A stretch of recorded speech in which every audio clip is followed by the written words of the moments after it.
Welcome. I want you to take a moment and slow down. Wherever you are right now, just let the noise of the day fade away. The world outside can wait. Because tonight, we're going to walk through a story. Not the kind that shouts for your attention. Not the kind that makes front page headlines. This is a quiet story. One that lived in the background for years. The kind of story you only notice when the rest of the world falls still. In other videos, we've talked about those quiet stories before. A babysitter who never finished her shift. A camper who never returned from the trail. A mechanic whose neighbors waved at him every morning, not knowing what lay just beyond the fence. We've walked through those kinds of stories before. And tonight, we move west. To Los Angeles. But not the Los Angeles of red carpets, palm trees, and movie premieres. The other Los Angeles. South Los Angeles, 1985. A place of small houses with iron gates. Corner stores with bars on the windows. Empty lots where kids used to play. A community worn down by the crack epidemic, by poverty, by a city that felt distant and indifferent. And in this neighborhood, women began to disappear. Their names rarely made the newspapers. Their families' voices went unheard, and somewhere in those streets, someone was watching. Someone who would one day be called the Green Sleeper. South Los Angeles in 1985 was a place of contrasts, but not the kind that made it onto postcards. On one street, you could find a tidy row of single-story houses, their lawns trimmed with almost obsessive care, flower pots lining the porches, curtains carefully drawn at dusk. On the next, you might find homes with boarded-up windows, paint peeling from the siding, chain-link fences sagging from years of use. The sidewalks cracked and uneven, some overgrown with weeds. Long, straight streets stretched toward the horizon, lined with tall, spindly palm trees that leaned slightly in the direction of the prevailing wind. The neighborhood was alive in its own way. Children played in empty lots after school, kicking up clouds of dust, their laughter mixing with the distant hum of freeway traffic. Neighbors called out greetings from porches, leaning over railings with a cigarette in hand, watching the world go by. The scent of fried food from corner diners hung in the air, mingling with exhaust fumes from passing cars. There was rhythm here, a rhythm that was unique to South Los Angeles, shaped by community, by struggle, by survival. But the rhythm was fragile. In 1985, the crack epidemic was reshaping life across Los Angeles, and South LA was one of the areas hit hardest. Drugs crept into homes and families with terrifying speed. People who had held steady jobs for years lost everything in a matter of months.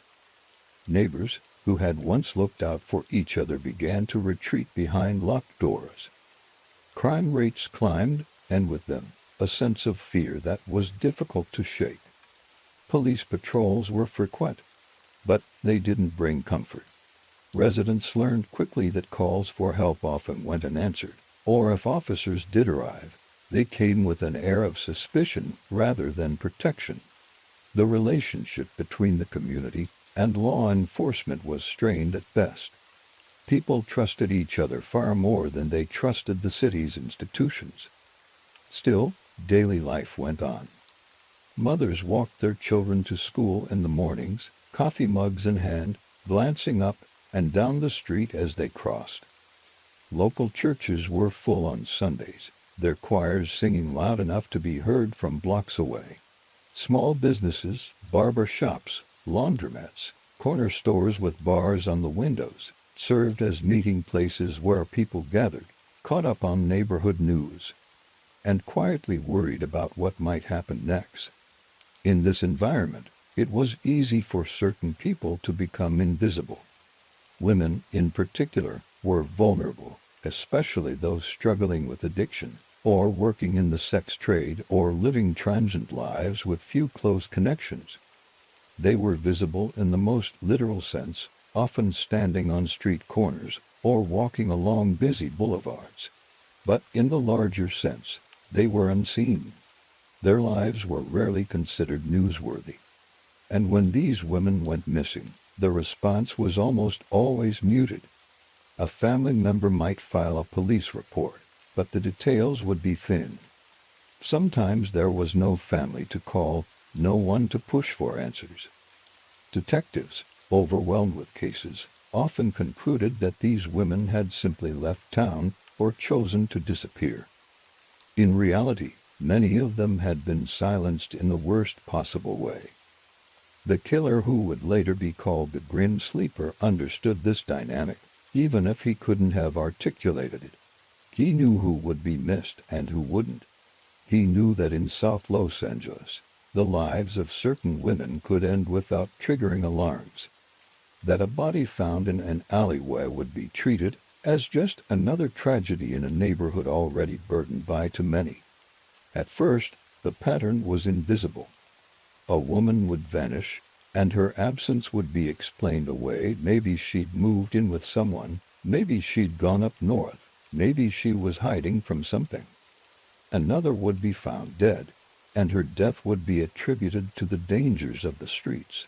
But as months turned into years, the names quietly added up. Deborah Jackson, Henrietta Wright, Barbara Ware, Bernita Sparks.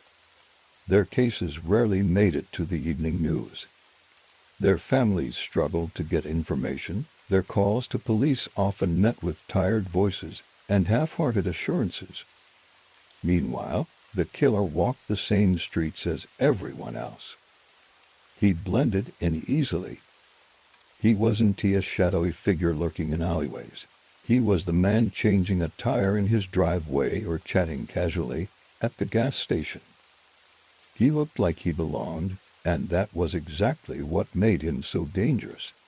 There were small warning signs, whispers in the community. Women who worked the streets began to talk among themselves, trading stories about a man who picked up women and never brought them back. Flyers were printed, hand-lettered warnings taped to telephone poles. But they were easy to miss, and easier still to ignore. By the mid-1980s, the killings had already begun in earnest, though most people didn't realize it yet. To the outside world, South Los Angeles was a place defined by poverty and crime, a place where tragedy was common. Few noticed when another name was added to the list. But the killer noticed, and he was just getting started.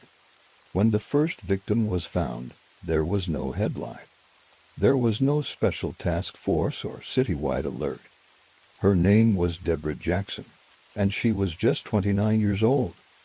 She had grown up in South Los Angeles, gone to the same schools as most of the kids in the neighborhood, and for a time had worked a steady job. But like so many others in the 1980s, her life had been derailed by the crack epidemic. Addiction made it difficult to hold work, to keep stable housing, to stay in touch with family. On August 10, 1985, Deborah's body was discovered in an alley not far from where she lived. She had been shot 3 times in the chest. To those who knew her, the loss was devastating. To the larger world, it barely registered. Police took note of her history with drugs and quietly marked her case as likely related to street activity. There was no press conference, no photograph in the paper. 6 months later, another woman was found. This time it was Henrietta Wright, just 34 years old. Like Deborah, Henrietta had ties to the neighborhood. She was remembered as warm and funny, a woman who could make friends easily. But in the eyes of law enforcement, she fit a familiar pattern. She had struggled with addiction and was known to be involved in sex work. Her body was discovered in a nearby alley, shot in a manner strikingly similar to Deborah's. Yet still, the deaths were treated as isolated events. By January 1987, a third victim was discovered. Her name was Barbara Ware. She was only 23. Barbara had dreams of leaving Los Angeles one day, maybe moving up north where she thought life would be quieter, safer. But instead, her body was found in a deserted area near a freeway overpass. The killer had wrapped her in a blanket and left her on the side of the road. A witness had even called in a tip. A man had been seen dumping something from a van late at night. But when police traced the plate number, they were told the vehicle didn't match the suspect description. No follow-up was made. Then came the next name, Bernita Sparks, 26 years old, discovered in the trunk of an abandoned car. And the next. And the next. Each death was horrific. Each woman had been shot at close range, her life cut short in a moment of violence. And yet, there was no urgency from the city. No public warning that a serial killer might be targeting women in South Los Angeles. The families of the victims begged for answers. Deborah Jackson's mother went to the police station repeatedly, asking if there were any updates. Henrietta Wright's sister called the coroner's office herself, trying to piece together details. But their questions were met with silence, or worse, dismissiveness. Officers implied that the victims had been responsible for their own deaths because of the lives they led. To the community, the message was clear: these women didn't matter. But the women on the streets noticed. They began to whisper warnings to each other. "Don't get in cars you don't know," one would say. "Watch for the van," another would add. Flyers were printed by local activists and taped to telephone poles, warning that a killer was targeting women in South Los Angeles. The flyers had no photograph, no suspect description. They simply urged caution. Yet it was nearly impossible to be cautious when survival meant taking risks. Many of the women targeted by the killer were struggling with homelessness, addiction, or poverty. Turning down a ride or a quick offer of money could mean going hungry that night. The killer understood this. He knew how to approach, how to blend in, how to make himself seem non-threatening. Police, overwhelmed with cases from the crack epidemic and gang violence, did not prioritize the killings. Detectives were shuffled in and out of the investigations, each inheriting half-finished files and incomplete notes. One investigator later admitted that the victims' backgrounds made it easier for law enforcement to dismiss their deaths. They weren't the kind of people that got attention, he said. It wasn't until 1988, after more than 7 women had been killed, that the Los Angeles Police Department quietly formed a task force. It was called the 800 Task Force, named after the precinct that covered most of South Los Angeles. The detectives assigned to the group believed the murders might be connected. But even then, the effort was low profile. There was no community outreach, no press conference. The department was afraid of public panic, and perhaps even more afraid of admitting that a serial killer had been operating unchecked for years. By the time the task force began its work, the killer had already mastered his methods. He selected victims who would not trigger massive searches if they went missing. He disposed of their bodies in alleys, vacant lots, and dumpsters, places where death was not unusual. He struck at night when the city was asleep and disappeared back into the rhythm of the neighborhood before anyone could see him. The killings continued into 1988, and then, without warning, they stopped. At least, that's how it appeared. The community wanted to believe the nightmare was over. Maybe the killer had been arrested on another charge. Maybe he had died. Maybe he had left the city. But the reality was far more chilling. He was simply biding his time. And the years of silence that followed would give him the name he would later be known by, the Grim Sleeper. By 1988, the killings had gripped South Los Angeles for 3 long years, yet there was no sense of resolution. The 800 Task Force, quietly formed within the LAPD, had linked at least 7 victims together. The similarities were undeniable: all women, all killed by the same type of weapon, all found in or near the same neighborhoods. But even as the task force began its work, resources were scarce. Detectives were juggling multiple cases. The crack epidemic was still consuming the city's attention. The department was stretched thin and often more focused on gang violence and high-profile robberies than the murders of women whose names rarely made headlines. The cases that had once felt urgent began to stall. Leads dried up. Witnesses were reluctant to come forward, afraid to be seen cooperating with the police in a community where mistrust of law enforcement ran deep.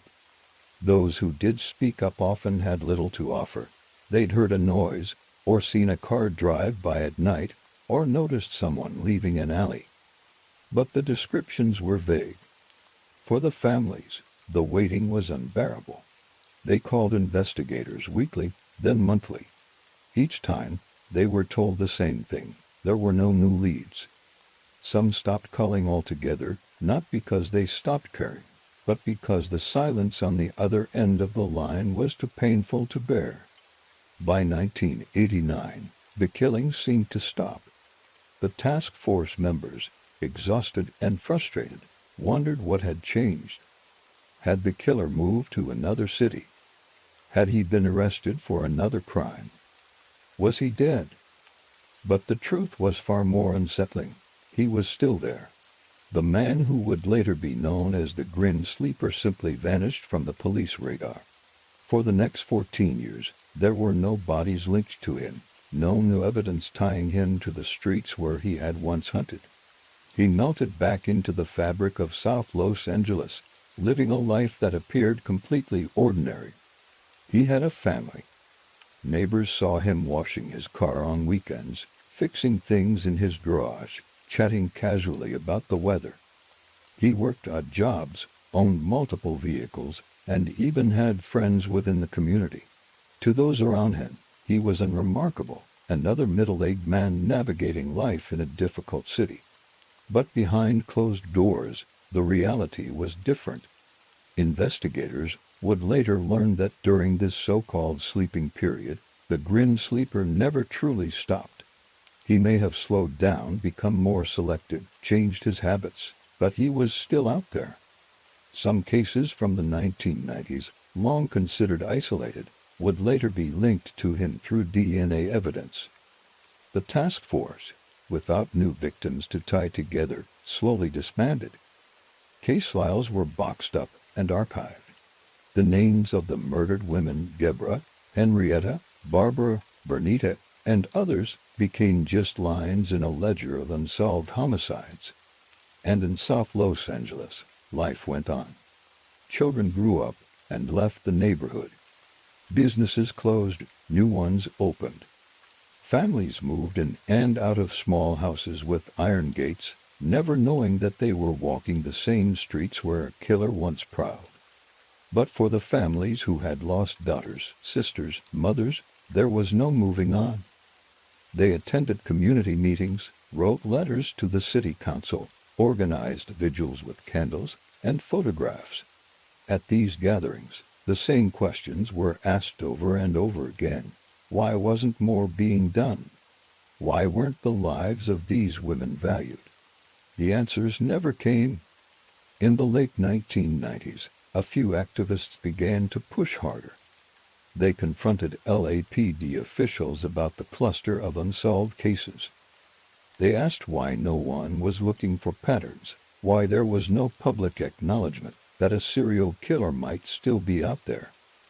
The response was dismissive. Some officials claimed the deaths weren't connected. Others argued that making such information public would cause unnecessary panic. It was a vicious cycle. Without public awareness, there was no pressure on the department to act. And without a renewed investigation, the cases remained cold. Then, in the early 2000s, the bodies began to appear again. Women who fit the same profile as the earlier victims, vulnerable, living on the margins, started turning up dead. They were killed in the same neighborhoods in the same way. For those who remembered the earlier murders, the similarities were impossible to ignore. The community was terrified. But for the killer, it seemed, the long silence had worked in his favor. 14 years had passed since the last confirmed victim. Many of the detectives who had once worked the cases were retired or had moved on to other departments. Witnesses' memories had faded, and the killer knew it. The task force was revived, this time with more urgency. New detectives combed through old case files, searching for connections that might have been missed. They re-interviewed families, revisited crime scenes, and submitted old evidence for DNA testing. And that was when they discovered something remarkable. The killer had left behind more evidence than anyone had realized. But they still didn't know his name. What they did know was chilling. He had been living among them all along, hiding in plain sight. The media, when they finally picked up the story, coined the nickname that would define him, the Grim Sleeper. But even with a name for the killer, there were still no arrests. No suspects. And the bodies kept turning up. By the early 2000s, the Grim Sleeper's crimes had left deep scars on South Los Angeles. 14 years of silence had lulled some into believing he was gone, but the new victims told a different story. Women fitting the same profile as those in the 1980s were once again being found in alleys, vacant lots, and dumpsters. Many were shot in the same manner as before. It was clear that the killer had returned, or perhaps he had never truly stopped. The revived task force, now known as the South Bureau Homicide Division, approached the case with new tools. Forensic technology had advanced dramatically since the original murders, and investigators were able to retest old evidence using modern DNA techniques. Crime scene samples that had yielded nothing in the 1980s and 1990s suddenly became the key to the investigation. What they found was disturbing. DNA from multiple crime scenes matched a single unknown individual. But there was no match in the national database. Whoever the killer was, he had never been arrested for a crime that required a DNA sample. Detectives were frustrated. They knew the killer was out there, walking the same streets, but they had no name and no face. Years passed as they sifted through evidence, re-interviewed witnesses, and tried to narrow down suspects. Then, in 2010, they got a break. California had recently adopted a practice known as familial DNA searching, which allowed investigators to look for partial matches in the database, relatives of the suspect who might lead them to their target. When the Grim Sleeper's DNA profile was run through this system, it produced a partial match. The killer was related to a man who was already in the database. That man was Christopher Franklin, arrested on a weapons charge. Detectives quickly realized they were dealing with his father, Lonnie David Franklin Jr. Lonnie Franklin was not the shadowy figure investigators had imagined. He was a 60-year-old man who had lived in South Los Angeles for decades, just a few miles from many of the crime scenes. He was known to his neighbors as a friendly, helpful presence. He fixed cars, lent tools, chatted easily with people on the block. He had worked for the city as a garbage collector and later as a mechanic for the LAPD. He was a father and grandfather. He seemed, by all accounts, ordinary. But behind that facade was one of the most prolific serial killers in Los Angeles history. Detectives began to surveil Franklin's home. They needed a direct DNA sample to confirm the match. One afternoon, officers watched as he attended a family event at a local pizza parlor. When Franklin finished his meal and left, they retrieved a slice of pizza he had discarded, along with utensils and napkins. The DNA on those items was a perfect match to the crime scene evidence. On July 7, 2010, police descended on Lonnie Franklin's house. He was arrested without incident. What they found inside was chilling. Franklin's home was a time capsule of his crimes. Investigators discovered more than 1,000 photographs of women, some posing willingly, others appearing unconscious or dead. There were videos as well, documenting encounters that hinted at the full scope of his violence. Many of the women in the images were never identified, and detectives feared that the known victims were only a fraction of the total. The neighborhood was stunned. Franklin had lived among them for decades, attending block parties, fixing neighbors' cars, even offering rides to people who needed them. No one had suspected that the quiet man on the corner was responsible for so much suffering. In 2016, Franklin was finally brought to trial. The proceedings were long and painful. Family members of the victims filled the courtroom, clutching photographs and weeping as prosecutors laid out the evidence. The defense argued that much of the case was circumstantial, but the DNA evidence was overwhelming. Lonnie Franklin was convicted of 10 counts of murder, though investigators believed the real number was far higher. He was also found guilty of 1 count of attempted murder. At his sentencing, family members were allowed to address him directly. One woman whose sister had been killed spoke softly. "You lived your life like nothing happened. You laughed. You smiled. You were a neighbor. And all this time, you knew what you had done." Franklin showed little emotion as he was sentenced to death. The conviction brought some measure of closure, but it could not undo decades of pain. Many victims' families had died waiting for answers. Others would never know for certain what had happened to their loved ones because some of the women in Franklin's photographs were never identified. The case also exposed systemic failures within law enforcement. Community members pointed out that the victims' backgrounds, their struggles with poverty, addiction, or sex work, had made it easier for the police to dismiss their disappearances. If the city had treated these women's lives with the same urgency as others, activists argued, the grim sleeper might have been caught years earlier.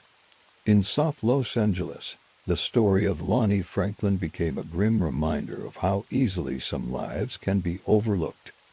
Murals were painted in honor of the victims.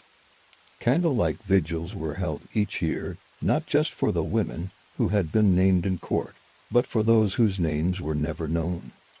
Franklin remained on death row at San Quentin State Prison until March 2020, when he was found dead in his cell. The cause of death was never officially released, though prison officials stated there were no signs of foul play. Even in death, Franklin left behind unanswered questions. How many women had he killed? When exactly had he started? And how many victims would never be identified? Those questions may never be resolved. But the legacy of the grim sleeper lives on in the stories of the women he silenced, women whose families continue to fight for recognition, for justice, and for a world where no one's life is treated as disposable. In the end, the arrest and conviction of Lonnie David Franklin Jr. offered answers, but not comfort. Families of the victims finally knew who had taken their daughters, sisters, and mothers, but those answers came too late for so many. The murals painted in South Los Angeles remain as silent reminders. Names written in bold colors on brick walls, surrounded by flowers and candles. But for every name that is remembered, there are others still unknown. The grim sleeper lived among his victims for decades. He fixed cars, attended block parties, laughed with neighbors. He was proof that monsters can blend into everyday life, moving unnoticed through communities where trust is already fragile. And though his story was unique in its scope, the truth behind it was not. There are others like him, other stories where lives went missing, not just because of the actions of a killer, but because the world wasn't watching closely enough. And one of those stories unfolded not far from South Los Angeles, in Sacramento, California. It began quietly in a house that seemed unremarkable, a small boarding house. run by an older woman who smiled easily and offered shelter to those who needed it most, the lonely, the sick, the people no one else seemed to care about. At first, no one questioned what happened inside those walls. But then the tenants began to disappear. And much like South Los Angeles in the 1980s, no one seemed to notice. This is the story of a house that promised safety and became a graveyard. Sacramento in the mid-1980s didn't have the sharp, frantic edge of Los Angeles. It was quieter, more suburban, a city defined by wide streets, modest neighborhoods, and the slow rhythm of California's Central Valley. It was a place where neighbors might still wave to each other as they mowed their lawns or chatted across backyard fences. People noticed changes here, a car that hadn't moved in weeks, a window left open during a cold night. But there was one house on F Street, near the edge of the downtown grid, that drew little attention. It was an older two-story Victorian home, the kind built at the turn of the century, painted pale blue with white trim that had started to chip and fade. The front yard was modest, fenced in by a low gate. A small wooden sign near the door identified it as a boarding house, a place where people could rent a room for a few dollars a day, no questions asked. The woman who ran it was Dorothea Punt. At first glance, Dorothea looked like the kind of person you'd want caring for a family member. She was in her late 50s, with carefully coiffed silver hair and glasses perched on her nose. She wore simple dresses, cardigans, and soft-soled shoes that didn't make a sound on the hardwood floors of her house. She spoke with a grandmotherly warmth, calling tenants dear and sweetheart. For people who had nowhere else to go, Dorothea's house seemed like a safe haven. Her tenants were often those society had forgotten, elderly men and women living on small government checks, people with mental health struggles, alcoholics trying to get sober, the chronically ill. Some had no families left. Others had burned bridges long ago. Dorothea welcomed them all with the same soft smile. Life inside the boarding house was simple. The tenants shared meals at a long dining room table, the walls lined with faded wallpaper and old framed photographs. Breakfast was usually oatmeal or toast. Dinner might be soup and bread or a casserole Dorothea made from donated groceries. Rent was collected quietly, often from the tenants' government benefit checks. Dorothea handled the paperwork for them, making sure their Social Security or disability payments were sent directly to her. "It's easier for everyone that way," she'd say with a reassuring nod. She kept the house tidy. There were flowers in vases on the dining room table, crocheted blankets on the sofas, magazines stacked neatly in the common areas. The tenants didn't ask for much, just a roof over their heads, a place to feel safe. And Dorothea gave them that, or so it seemed. Neighbors rarely went inside, but they saw Dorothea in the yard, tending to her small garden or sweeping the sidewalk. She waved to passers-by, chatted with delivery drivers, brought pies to neighborhood events. She attended church occasionally, though not often enough to raise eyebrows. And when tenants moved out, it wasn't surprising. Boarding houses like hers had a high turnover rate. People came and went. Some left because they found better housing. Others left because they relapsed or were asked to leave. It was the kind of environment where transience was normal. So, when a tenant disappeared, no one questioned it. Dorothea would explain that the person had simply moved on, or had reconnected with family, or had found a new opportunity elsewhere. She always seemed to know where they had gone, even if the details were vague. "He went up north," she might say. "She's staying with a cousin." The explanation sounded plausible. After all, who would doubt the kindly older woman who had given these people shelter? But the truth was far darker. Behind the closed doors of that Victorian house, Dorothea Punt was quietly eliminating her tenants, one by one. She targeted the most vulnerable, those who were unlikely to be missed, those whose government checks would continue to arrive each month, even after they were gone. And because the outside world rarely looked too closely at people like her tenants, she got away with it. For years? In a boarding house, people come and go. That's what makes them hard to track. Tenants arrive suddenly, often with just a few bags, and sometimes they vanish just as quickly. No one questions it. They might find a new place, move in with family, or drift away without telling anyone. In the 1980s, it was easy for people to slip through the cracks. And that's exactly what happened at 1426 F Street. At first, it didn't seem unusual.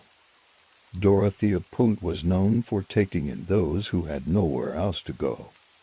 Her tenants were usually elderly or disabled, sometimes struggling with addiction, often living on fixed incomes.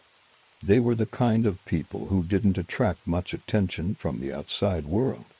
If someone stopped showing up at the corner store or missed a doctor's appointment, it was easy to assume they'd moved away. But the disappearances started to add up. One of the first was a man named Everson Gilmuth. He was in his 70s, soft-spoken and reserved. Everson had been in a relationship with Dorothea for some time, and neighbors occasionally saw them together, running errands, chatting on the porch. Then, one day, he was gone. Dorothea explained he had moved out to live elsewhere, perhaps with relatives, perhaps upstate. She was vague, but she sounded convincing. No one pressed her for more details. Shortly after Everson's disappearance, Dorothea asked a handyman who worked for her to build a large wooden box, about 6 feet long. She said it was for storing books and other items, and paid him in cash. The handyman didn't ask questions. He even helped her load the heavy box into the back of her car. Weeks later, fishermen discovered that same box by the side of a river. Inside was Everson's decomposed body. At the time, investigators had no reason to suspect Dorothea. She had crafted her explanation so carefully that no one connected the dots. Then there was Ruth Monroe. She was 61, a widow who had recently lost her husband, and was looking for companionship as much as a place to stay. She moved into Dorothea's house in April 1982. For a few weeks, things seemed fine. Ruth enjoyed the company in the boarding house, and she bonded quickly with Dorothea, who treated her with the same grandmotherly kindness she showed everyone. Then, one morning, Ruth was found dead in her room. Dorothea calmly told police that Ruth had been depressed and had taken her own life. She even pointed to bottles of medication as evidence. The explanation was accepted, and the death was ruled a suicide. But Ruth's family had doubts. She had been in good spirits during their last conversation. She'd made plans for the coming weeks. Their concerns were dismissed. Another tenant, Dorothy Miller, a 64-year-old retiree, was last seen leaving the house with Dorothea. When she stopped returning phone calls, Dorothea said she had moved in with a friend. No one verified the story. Then came James Gallup, a disabled veteran. He had medical appointments he never missed, but one day, he simply stopped showing up. Dorothea told anyone who asked that James had left suddenly to start fresh somewhere new. It was a vague phrase she used often, and for most people, it was enough to stop asking questions. Benjamin Fink was another resident who vanished under similar circumstances. One morning, Dorothea told other tenants he had gone away to visit family. Benjamin's government checks continued to arrive, and Dorothea dutifully cashed them as she had with the others. This became a pattern. When someone disappeared, Dorothea always had an explanation. She was quick with a reassuring smile, quick to offer a reason that sounded plausible. The people who rented her rooms rarely had close family nearby. and those who did often assumed their loved ones had simply moved on. Boarding houses had a way of making people vanish from sight. Behind the scenes, Dorothea was carefully exploiting this transience. She knew her tenants' benefit checks would keep coming even if they weren't alive. She was meticulous in forging signatures, renewing paperwork, and making sure the income flowed directly to her. And when people asked too many questions, she deflected with ease. "He's fine," she would say. She just needed a change of scenery. "They'll call when they're ready."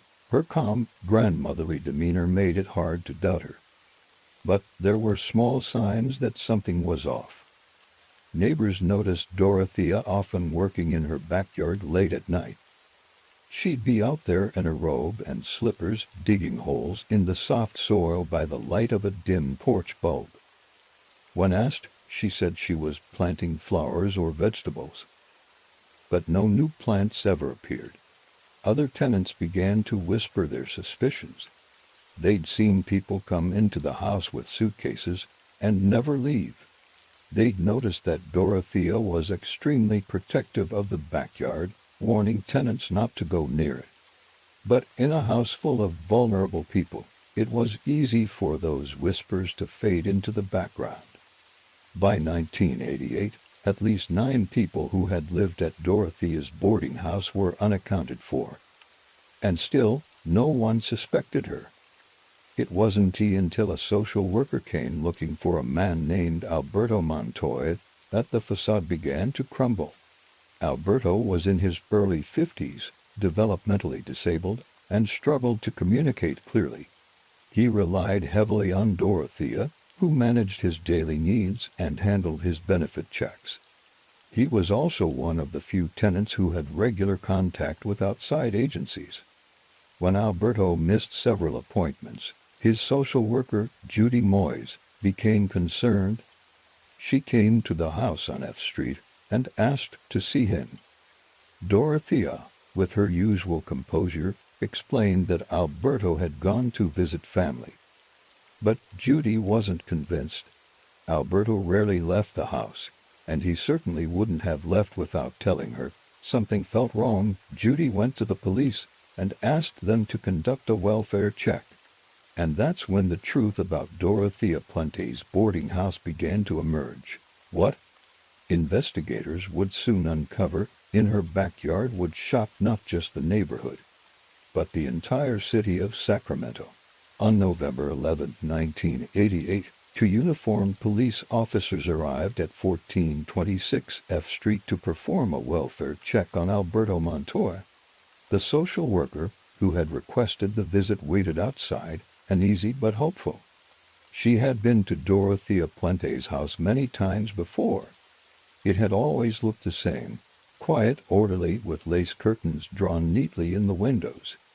When Dorothea answered the door, she was her usual self, polite, soft-spoken, grandmotherly. She assured the officers that Alberto was fine, that he had gone to visit family in Southern California. She smiled gently as she spoke, hands folded in front of her cardigan. But the officers weren't convinced. Alberto's social worker explained that he had developmental disabilities and required near-constant supervision. He had no family in Southern California. He would not have traveled without help. The police asked if they could look around. Dorothea hesitated but agreed, guiding them through the house. Inside, the boarding house looked ordinary. Clean, quiet, and remarkable.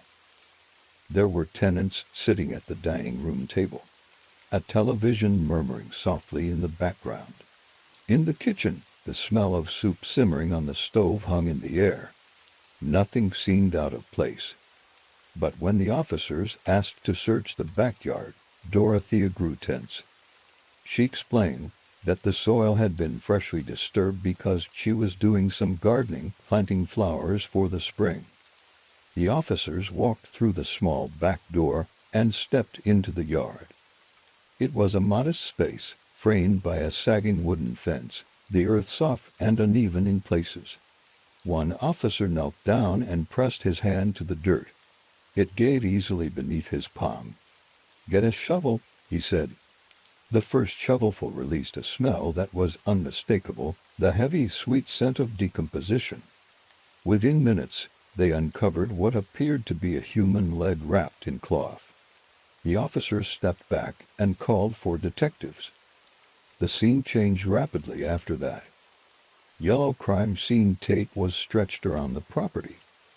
Neighbors gathered on the sidewalk, whispering and pointing as investigators arrived with more shovels, evidence markers, and cameras. Dorothea Punt stood calmly on her porch, watching as the backyard was transformed into a dig site. She didn't run, didn't protest.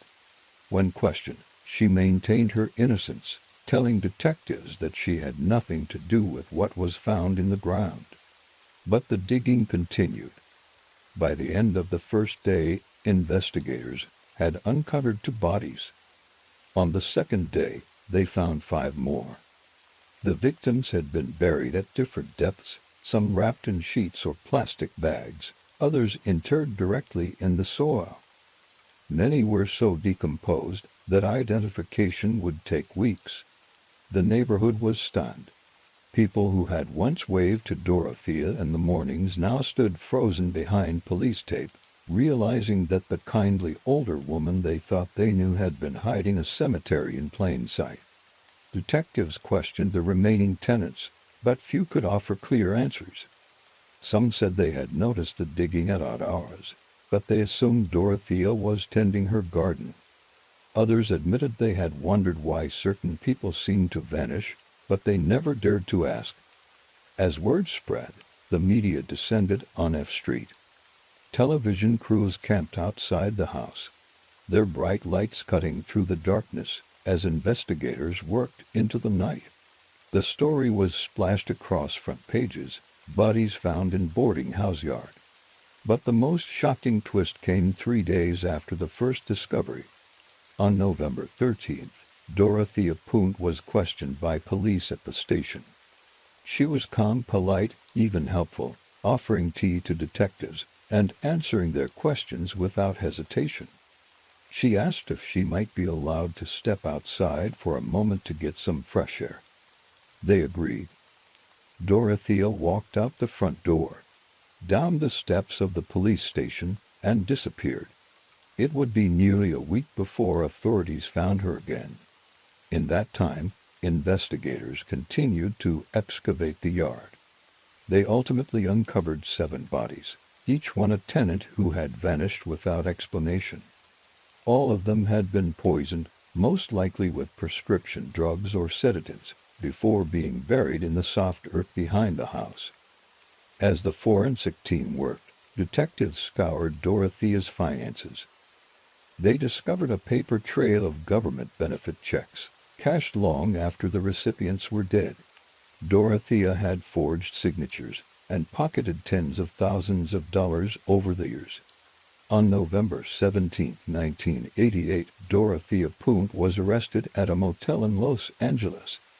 She had been living under an assumed name, trying to blend into the city the same way she had in Sacramento. When officers placed her in handcuffs, she didn't resist.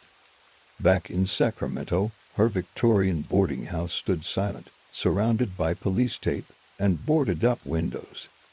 Neighbors walked by slowly, shaking their heads, still trying to reconcile the image of the sweet, grandmotherly woman they knew with the crimes that had been unearthed in her backyard. The boarding house at 1426 F Street had once promised safety. It had been a refuge for the vulnerable, a place where people believed they could rebuild their lives. Instead, it had become a graveyard. When Dorothea Punt was returned to Sacramento in handcuffs, the city was transfixed. News crews lined the courthouse steps, eager to capture the first images of the woman whose Victorian boarding house had turned out to be a mass grave. She appeared calm, almost serene, in her first court appearances. Her silver hair was neatly styled, and she wore simple clothes, the same understated grandmotherly style that had lulled so many into believing she was harmless. She smiled faintly at the cameras, as though she were simply enduring an inconvenience. Prosecutors charged Dorothea with 9 counts of murder, 1 for each body found in the backyard. They believed she had killed many more, possibly up to 15 victims, but evidence was limited. In some cases, the remains were to decompose to confirm cause of death. The trial, which began in 1992, was grueling. Jurors were shown photographs of the shallow graves, introduced to evidence that Dorothea had forged signatures on government checks and collected benefits from the dead for years. Witnesses testified about her pattern of targeting the most vulnerable, elderly men and women, the disabled, people with few or no family members to advocate for them. The prosecution's theory was chillingly simple.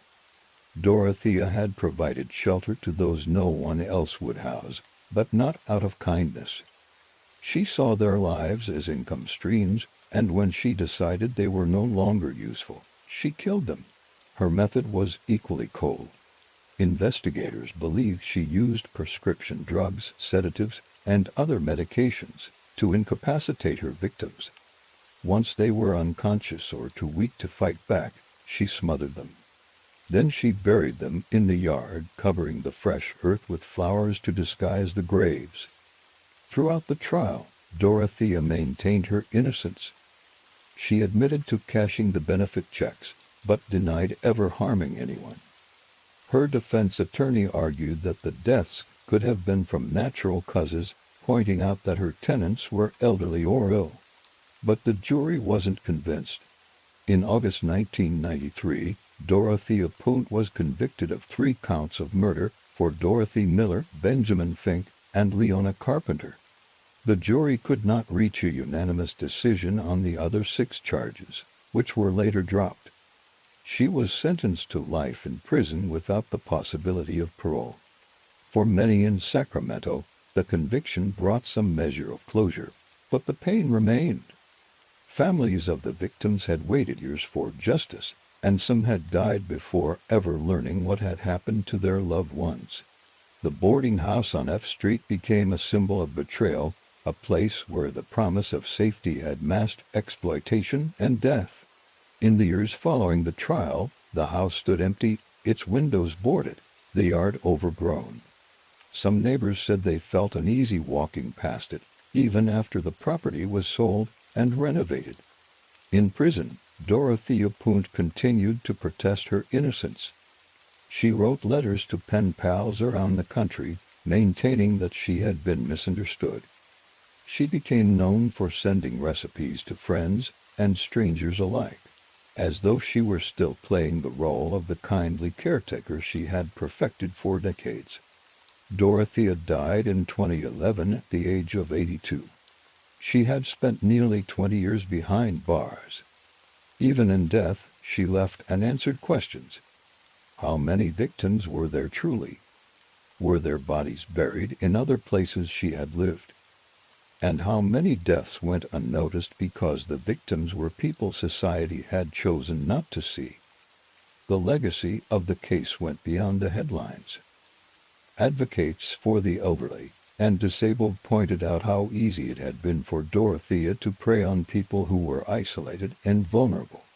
They called for reforms to ensure that social workers and law enforcement could better track at-risk individuals, so they wouldn't disappear without anyone noticing.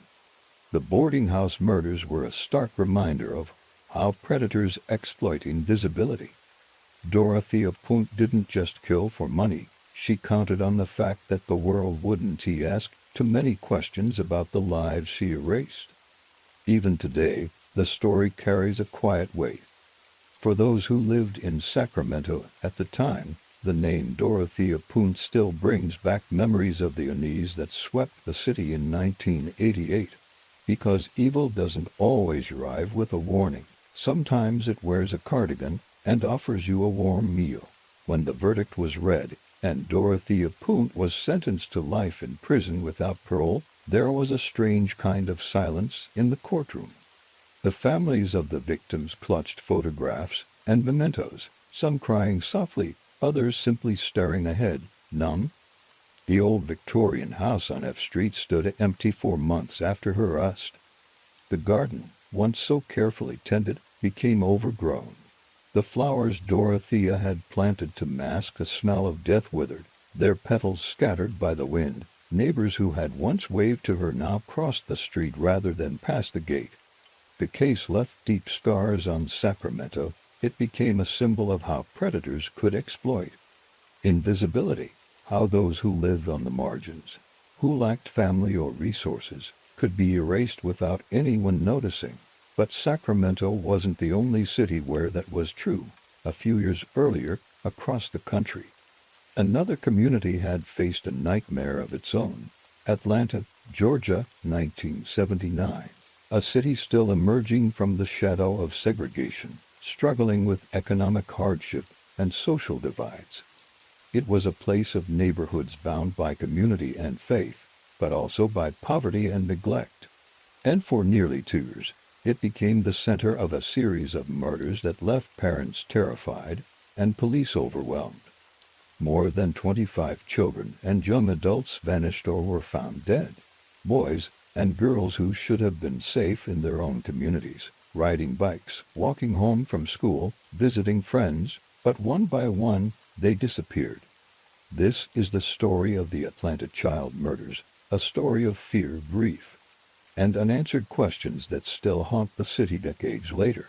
Atlanta in 1979 was a city balancing two identities. On one hand, it was a symbol of progress, the city too busy to hate, as boosters like to call it, a new South metropolis on the rise. Gleaming office towers were beginning to reshape the skyline. Big businesses and airlines were bringing jobs and international attention. But on the other hand, much of Atlanta's population lived far from those shiny promises. For the families in the city's poorer black neighborhoods, places like Dixie Hills, Mechanicsville, Techwood, and West End, life was a daily challenge. Jobs were scarce and often low-paying.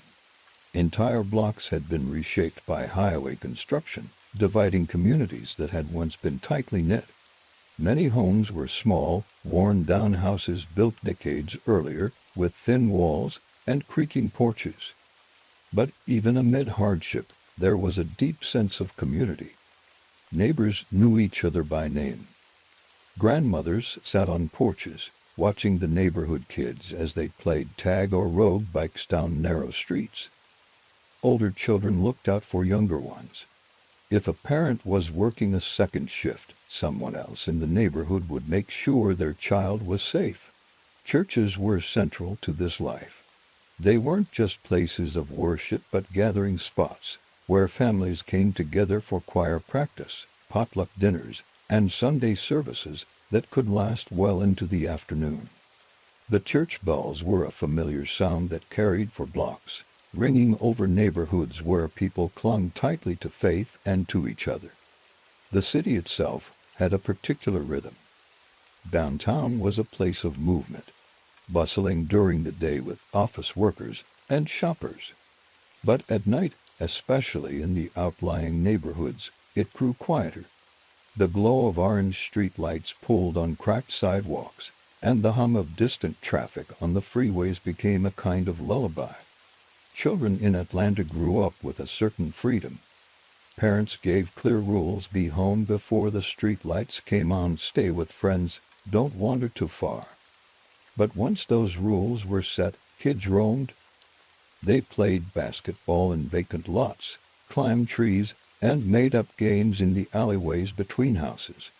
Many neighborhoods were surrounded by patches of woods, small thickets, and trails that felt like secret worlds where children could spend hours imagining they were somewhere far away. Yet for many families, life was precarious. Single mothers worked long hours to support their children, often juggling multiple jobs.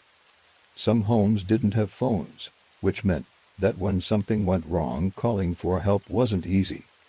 Poverty made everything harder: getting health care, keeping up with school, finding stable work. Still, parents did what they could to protect their children. They talked to them about safety. They warned them about strangers. They reminded them to walk in groups. But Atlanta in 1979 wasn't a city where children simply vanished. People might run away for a night or two, but they came back. There was an unspoken assumption that home was a safe place to return to, that neighborhoods, despite their struggles, were watchful enough to notice when something was wrong. That assumption would soon be shattered. The first disappearances seemed like isolated incidents. A boy didn't make it home after school. A teenager missed curfew. Police reports labeled many of these cases as probable runaways. Officers believed the children had left voluntarily, perhaps because of trouble at home. But parents knew their children. They knew who was responsible, who was dependable, who might sneak out occasionally but would never vanish without a word. And they knew when something felt wrong. In the early months of 1979, mothers began calling one another, asking if they had seen their sons. Fathers walked the streets at night, checking parks and playgrounds. Families tacked missing person flyers to telephone poles, hoping someone had information. And as weeks turned into months, the fear deepened. The neighborhoods grew quieter. Children were kept inside, the streets empty except for the occasional patrol car. Parents who had once let their kids roam now walked them to and from school, scanning the sidewalks and wooded lots as they passed. Atlanta, once a city defined by its rhythm of movement and connection, began to feel like a place under siege. And as the first bodies were discovered, the reality set in. These were not runaways. Someone was taking the children. The first child to go missing was 14-year-old Edward Smith. It was July 1979, a warm summer day when children filled the streets and rode their bikes until the sun went down. Edward was a good kid by all accounts, polite, dependable, and always home by dark. But that night, he didn't come back. His family called friends, searched the neighborhood, and finally went to the police. The officers listened, but their tone was casual. They suggested Edward might be staying with friends or had chosen to run away. It was the same explanation they would give over and over in the months to come. "He'll be back," they said. Kids his age take off sometimes, but Edward didn't come back. Within weeks, another boy vanished. 14-year-old Alfred Evans left his house to run an errand and never returned. His disappearance barely made the evening news. Like Edward, he was labeled a runaway. But his mother insisted it wasn't true. Alfred was shy and quiet. He wouldn't just leave. She called the police repeatedly, but the case didn't seem to move forward. Then, in late July, the bodies of Edward Smith and Alfred Evans were discovered in a wooded area off Niskey Lake Road. Both boys had been shot. For their families, the grief was overwhelming. For the police, it was disturbing, but they didn't yet consider the possibility of a serial killer. Atlanta was a city where violent crime wasn't uncommon, and the murders of two young black boys didn't receive the same level of urgency as other cases. Detectives noted the similarities, but treated the cases as isolated incidents. As the summer turned to fall, more children began to vanish. In September, 9-year-old Milton Harvey was reported missing after he'd borrowed his mother's car to run an errand and never returned. Days later, the car was found abandoned on a highway shoulder, but Milton was nowhere to be found. His family begged the police to search, to treat the case seriously, but again, the runaway label was applied. Then there was 14-year-old Yusuf Bell. He was well-liked, active in church, known for singing in the choir. One afternoon in October, he left home to buy a pack of cigarettes for a neighbor and never came back. His mother, desperate, called the police immediately. She knew Yusuf. She knew something was wrong. Weeks later, Yusuf's body was found in an abandoned school. He had been strangled. The community was terrified. Flyers with children's faces appeared on telephone poles. Churches held prayer vigils. Parents walked the streets at night with flashlights, searching for any sign of their missing sons and daughters. But the police response remained inconsistent. Many families felt that their concerns weren't taken seriously because they were poor and black. By the end of 1979, at least 4 children were dead and others were still missing. Yet there was no citywide alert, no press conferences warning parents to keep their children close. In early 1980, the disappearances continued. 12-year-old Angel Lanier vanished after leaving a friend's house. 10 days later, she was found dead, strangled, and partially clothed, her body dumped in a wooded lot. 4 months later, 11-year-old Jeffrey Mathis disappeared while walking to the store. His mother reported him missing within hours, but investigators once again suggested he had run away. Each new disappearance deepened the fear. Parents stopped letting their children walk anywhere alone. Some refused to let them leave the house at all. The streets of Atlanta's neighborhoods, once filled with the sound of children playing, grew eerily silent. Community leaders began pressuring the police to act, but the department seemed reluctant to admit that the city might be facing a serial killer. A few detectives quietly acknowledged the pattern, but others insisted the cases weren't connected. Without a public warning, many parents didn't know how much danger their children were in. Then, in June 1980, the body of 12-year-old Chris Richardson was found in a wooded area not far from his home. He had been strangled. The fear became suffocating.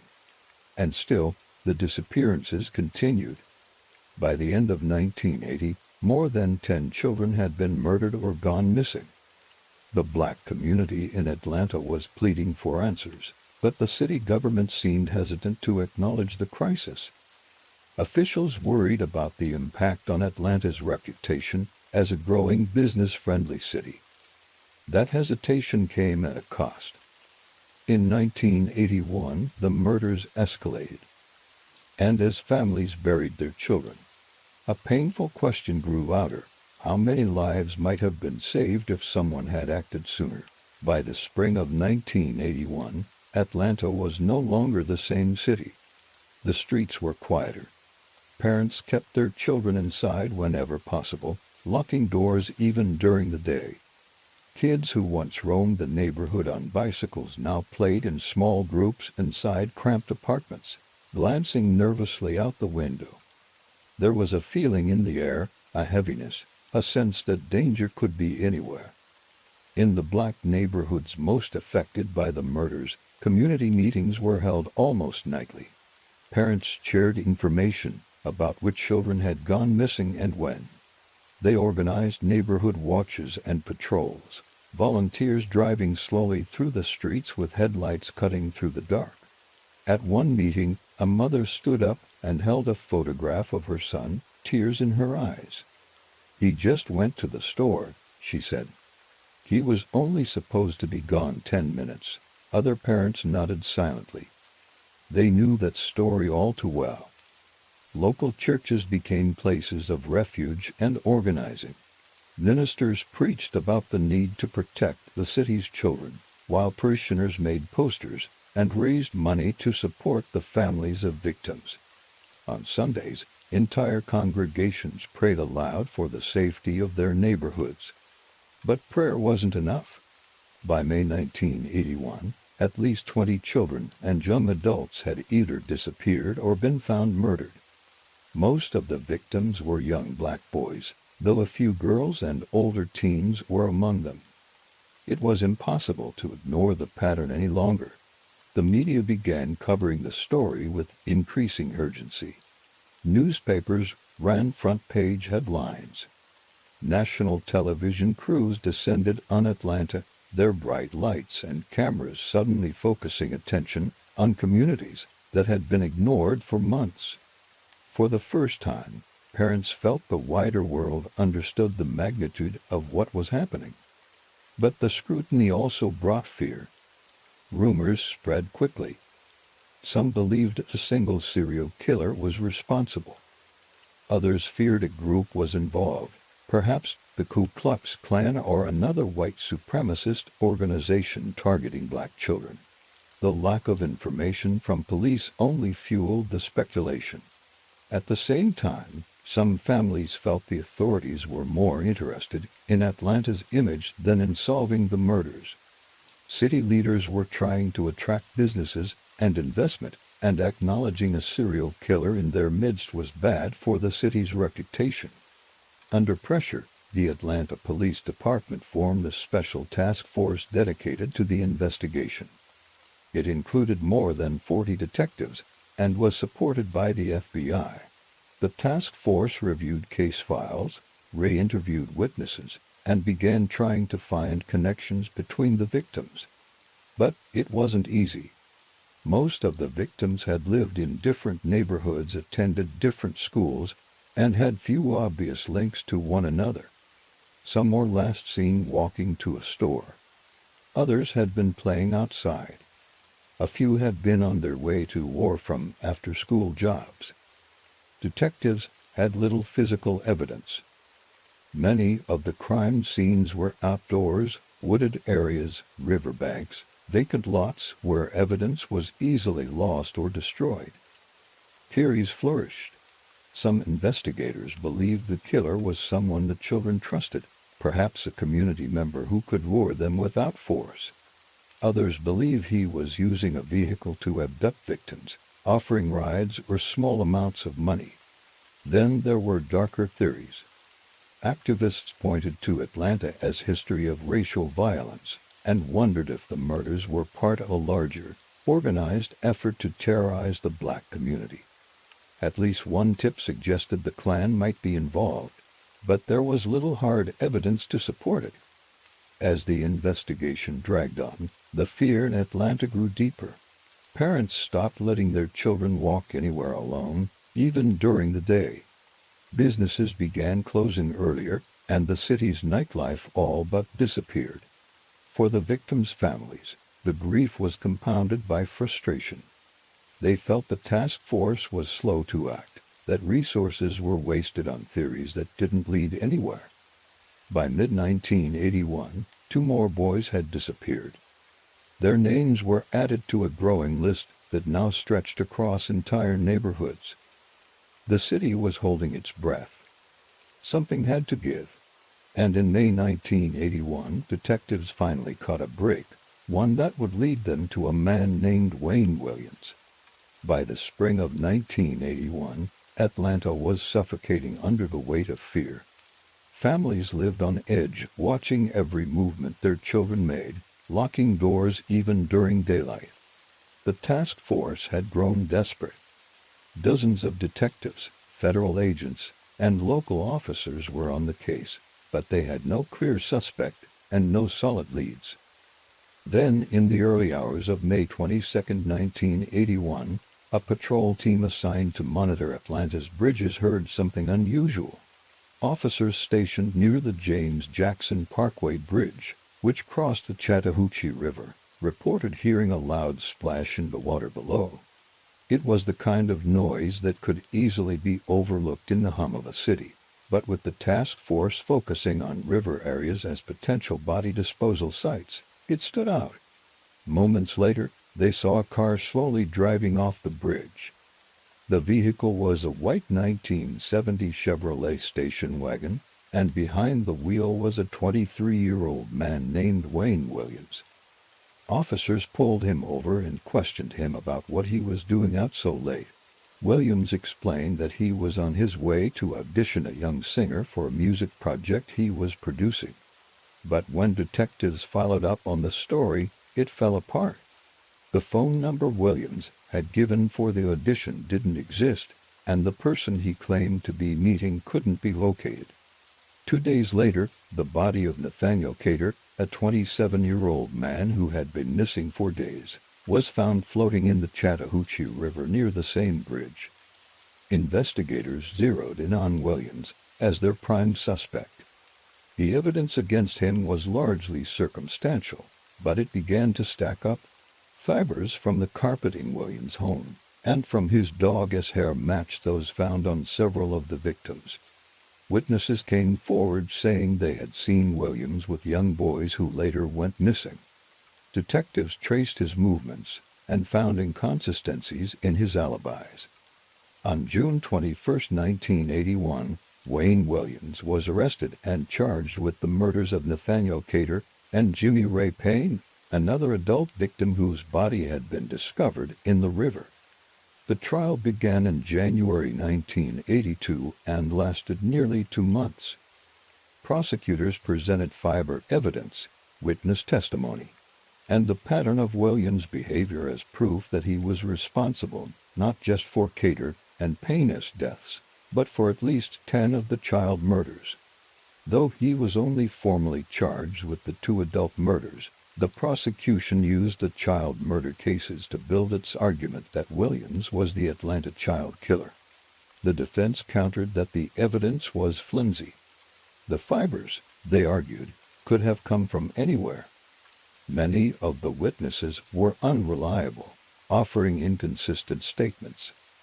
And most damning of all, the defense pointed out that Williams was not charged with any of the child murders, only the 2 adults.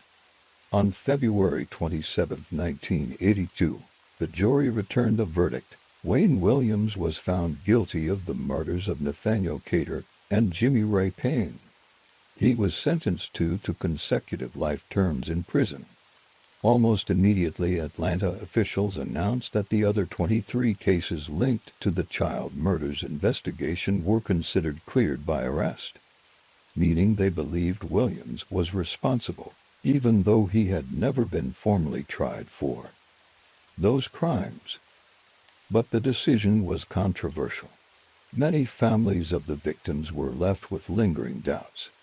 Some believed Williams was guilty of the 2 adult murders, but doubted he had killed all the children. Others were convinced that the real killer, or killers, had never been caught. The fiber evidence that had been so crucial to Williams' conviction came under scrutiny in later years. Advances in forensic science cast doubt on its reliability, and new witnesses emerged claiming that some of the murders might have been connected to other suspects, including known members of white supremacist groups active in Georgia at the time. For decades, Wayne Williams has maintained his innocence. He has repeatedly appealed his conviction, but each attempt has been denied. In 2019, the Atlanta Police Department reopened the investigation into the child murders, hoping that modern DNA testing might shed new light on the unsolved cases. For the families, the pain never fully healed. They still gather at memorial events, holding photographs of children frozen in time, their faces smiling, their futures stolen. The Atlanta child murders left deep scars on the city. It was a tragedy shaped not only by the violence of the killer but by systemic neglect. Families felt their cries for help were ignored because of who they were and where they lived. And those unanswered questions still hang in the air. Was Wayne Williams the Atlanta child killer? Or did the real killer or killers slip away, taking the truth with them? When the verdict was read in Wayne Williams' trial, and he was sentenced to life in prison, some families wept quietly, others stared blankly, unsure if justice had really been served for them. There were still too many unanswered questions. The photographs of missing and murdered children remained pinned to church bulletin boards for years. Community vigils were held every anniversary, candles flickering in the Georgia night as parents held hands and prayed for closure. But for many, closure never came. The Atlanta child murders left a scar that never fully healed.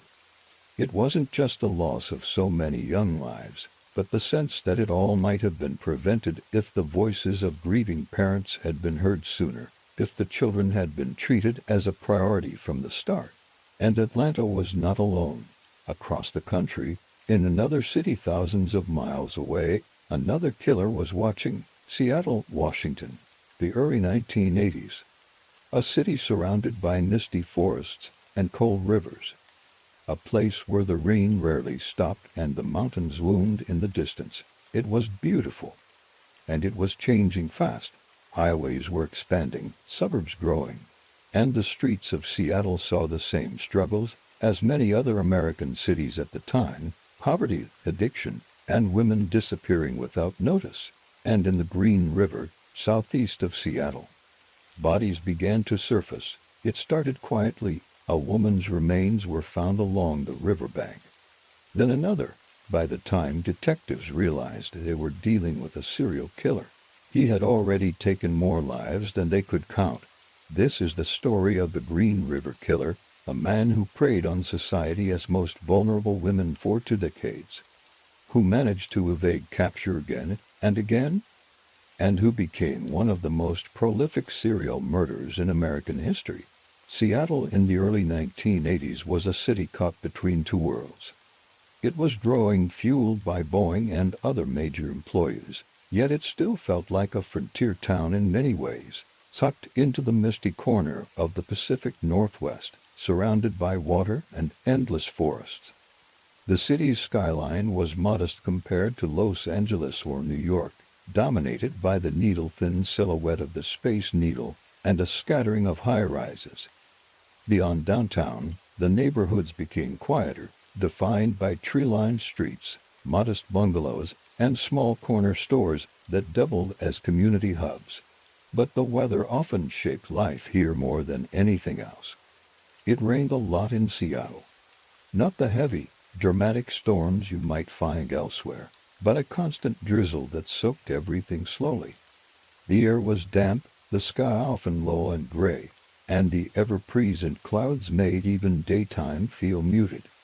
Rivers and lakes cut through the landscape, reflecting the sky like dull silver. The Green River, southeast of the city in King County, was one of many waterways that wound through thick woods and brush.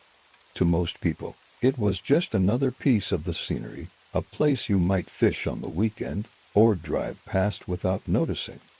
The region was dotted with industrial parks, small farms, and stretches of highway lined with motels and diners. These outer areas, away from the bustle of downtown, could feel lonely. There were long stretches where the only sounds were the wind in the trees or the hiss of tires on wet pavement. Seattle's growth in the early 1980s was not evenly distributed. While some neighborhoods thrived, others struggled. Parts of King County faced high unemployment, especially among women and minorities. Many of the women who would later be targeted by the Green River Killer were already living on the edge, young, poor, and often working as sex workers or living transient lifestyles. There was a vulnerability in their lives that made them easy to overlook. Sex work in Seattle, as in many other cities, was pushed to the margins.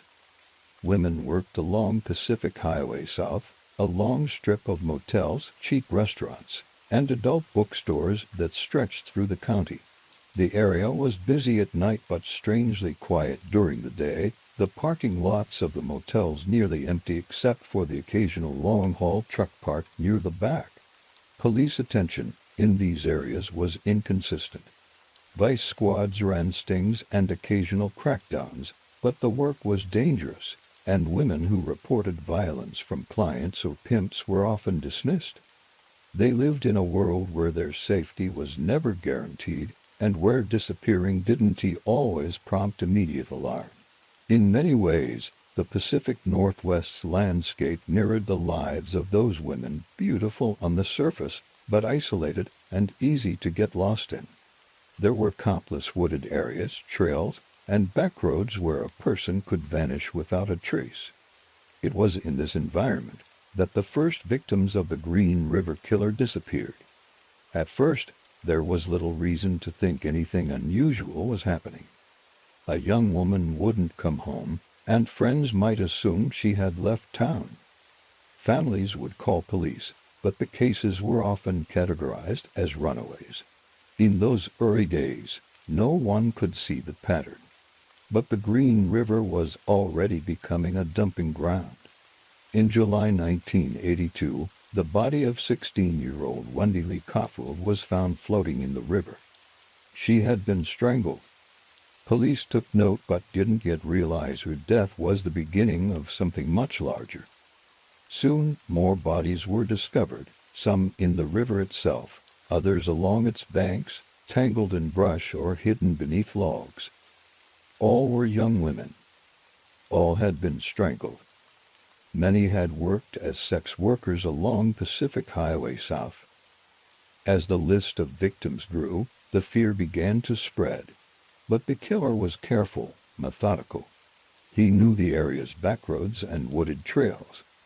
He targeted women who were less likely to be reported missing quickly, and he struck with a speed that left investigators constantly one step behind.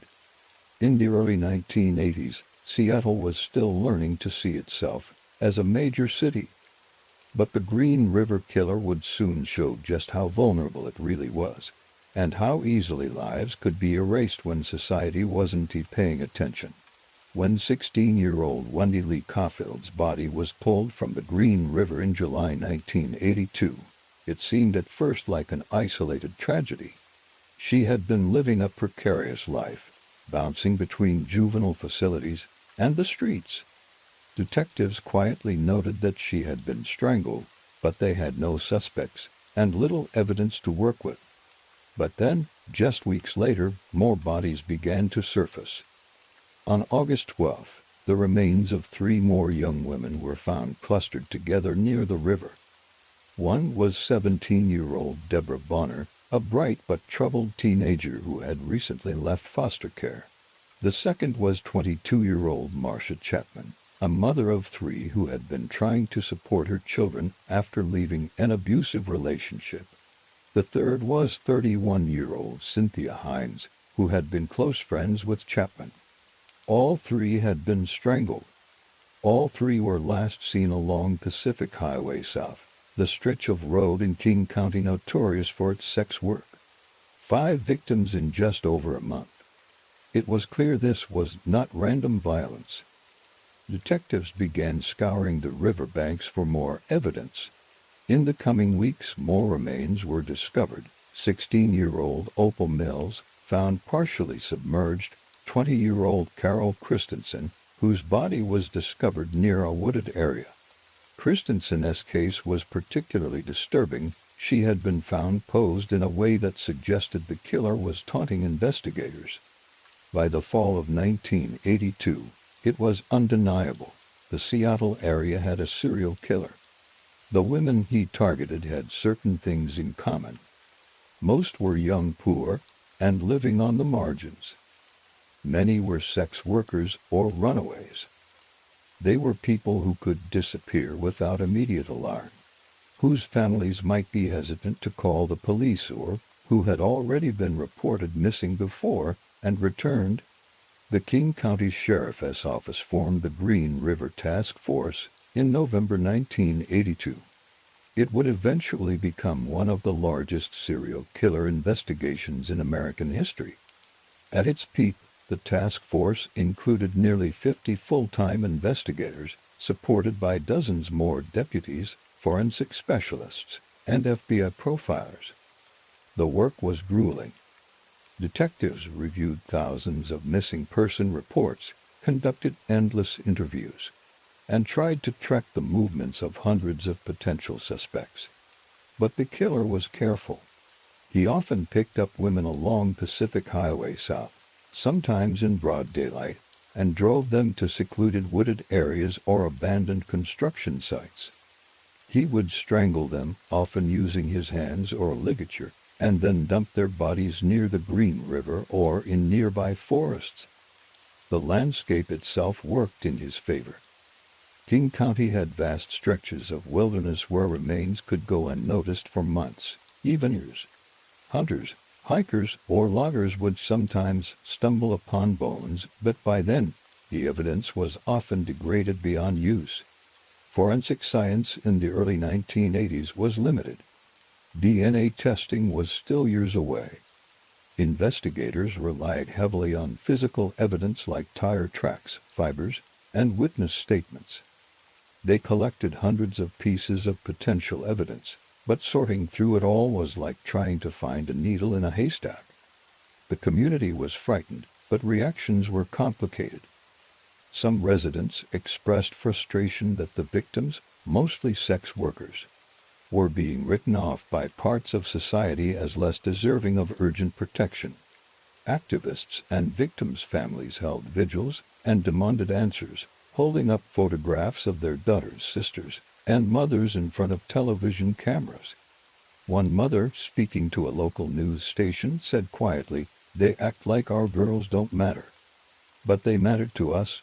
The Green River Task Force worked tirelessly, but the killer kept slipping through their fingers.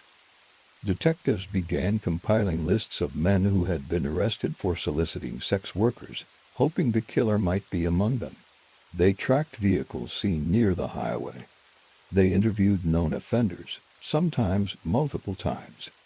One name appeared on their radar more than once: Gary Ridgway. He was a truck painter at a local manufacturing plant, a man in his early 30s who lived quietly in the Seattle suburbs. He had been arrested for soliciting a sex worker in 1980 and was known to cruise Pacific Highway South in his pickup truck. Detectives interviewed Ridgway in 1983, but he seemed unremarkable. He was polite, cooperative, and denied any involvement. They took a saliva sample for comparison, but had nothing solid to hold him on. The task force kept his name on their list, along with dozens of others.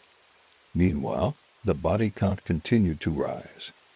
By the end of 1983, at least 20 women were confirmed victims of the Green River Killer. The task force was overwhelmed, their case files filling entire rooms with binders and photographs. They worked long hours, often late into the night, piecing together maps of body dump sites, victim timelines, and suspect profiles. But the killer was always one step ahead. And the people of Seattle, like those in Atlanta just a few years earlier, were learning what it meant to live in the shadow of a predator they could not see. By 1984, the Green River Killer investigation had become a grim marathon. The task force had already linked more than 30 murders and disappearances, but the real number was likely higher. Each time a new set of remains was discovered, detectives found themselves further behind. The killer's pattern was terrifyingly consistent. He targeted vulnerable women, often young sex workers or runaways, picked them up along Pacific Highway South, and lured them into his vehicle. From there, he drove to secluded wooded areas, construction sites, or stretches of riverbank far from public view.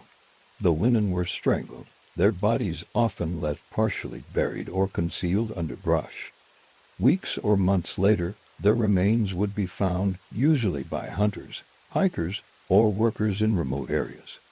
And by then, evidence was minimal. Detectives had mapped out the dump sites across King County and neighboring areas. The locations formed a grim constellation of loss, scattered through the dense Pacific Northwest forests. But the sites told them little about the man they were hunting. The Green River Task Force, now one of the largest serial killer investigations in American history, was under enormous pressure.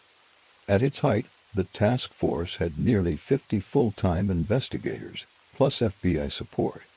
They reviewed thousands of tips, interviewed hundreds of suspects, and chased lead after lead. But the killer was invisible. He blended into the community seamlessly. He wasn't a shadowy figure lurking in alleyways. He was the man next door, the one who looked ordinary and went about his daily life without drawing attention. That ordinariness was his camouflage. The task force compiled lists of men who had been arrested for soliciting sex workers, hoping the killer would be among them. They used psychological profiling to narrow the suspect pool. FBI profilers described the killer as a man who was likely familiar with the areas where bodies were found, possibly working a blue-collar job that gave him access to remote sites. He was methodical, organized, and likely drove a truck or van. The profile fit many men in King County. Gary Ridgway's name surfaced again and again, but so did dozens of others. Ridgway was questioned multiple times in the mid-1980s. He was quiet, cooperative, and didn't stand out. Detectives searched his house and vehicles in 1987 but found nothing conclusive. He passed a polygraph test, and without hard evidence, they had to let him go. Meanwhile, the killings continued. By 1985, the fear in Seattle and the surrounding suburbs was palpable. Women who worked along Pacific Highway South carried weapons, traveled in groups, and kept mental notes of the vehicles that stopped for them. Activists distributed flyers warning about the killer. Families begged their daughters and sisters to stay off the streets, but for many survival depended on the work. Some members of the public grew frustrated with the investigation.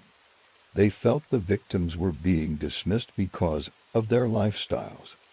Newspapers and TV reports often focused on the women's histories with drugs or sex work, and families believed that stigma made the killings seem less urgent to law enforcement and the media. The task force knew the killer was still out there, but they were drowning in information. Tips poured in daily, but most went nowhere. Every time detectives thought they had a break, it fizzled out. By the late 1980s, the murders seemed to slow down, though it was hard to tell if the killer had stopped or if bodies were simply not being found. The task force was gradually scaled back as resources were needed elsewhere. But the Green River Killer hadn't gone away. He was adapting. Gary Ridgway, though no one knew it at the time, was learning from his mistakes. He changed how and where he disposed of bodies. He selected victims more carefully.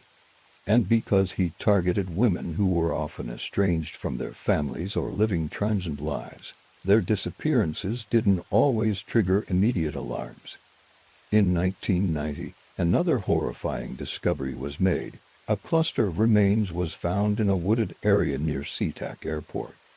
Detectives realized that the killer had been using dump sites with multiple victims, returning to the same locations over and over again. By the mid-1990s, the confirmed number of Green River Killer victims had risen to more than 40. Some detectives believed the true number could be over 60, but they still had no one to charge. DNA technology was slowly advancing, and investigators began retesting old evidence. They preserved biological samples from the victims, hoping that one day science would give them the break they needed. For the families, the weight was unbearable. Some parents and siblings of the victims died before ever learning what happened to their loved ones. The case became a shadow over Seattle, a reminder that a killer had moved freely through their communities for nearly 2 decades. And then in 2001, nearly 20 years after the first victims were found, the technology finally caught up. DNA evidence from 3 of the early victims, Wendy Caulfield, Marcia Chapman, and Opal Mills, was matched to Gary Leon Ridgway. The man who had seemed so ordinary, so unremarkable, was finally unmasked. In November 2001, nearly 20 years after the first victims were pulled from the Green River, detectives from the King County Sheriff's Office arrived at a truck painting facility where Gary Leon Ridgway had worked for decades. They had a warrant. Ridgway, now 52 years old, was handcuffed and led quietly out of the shop as his co-workers looked on stunned. For years, he had been the picture of normalcy, a quiet man who clocked in every day, kept to himself, and never raised suspicion.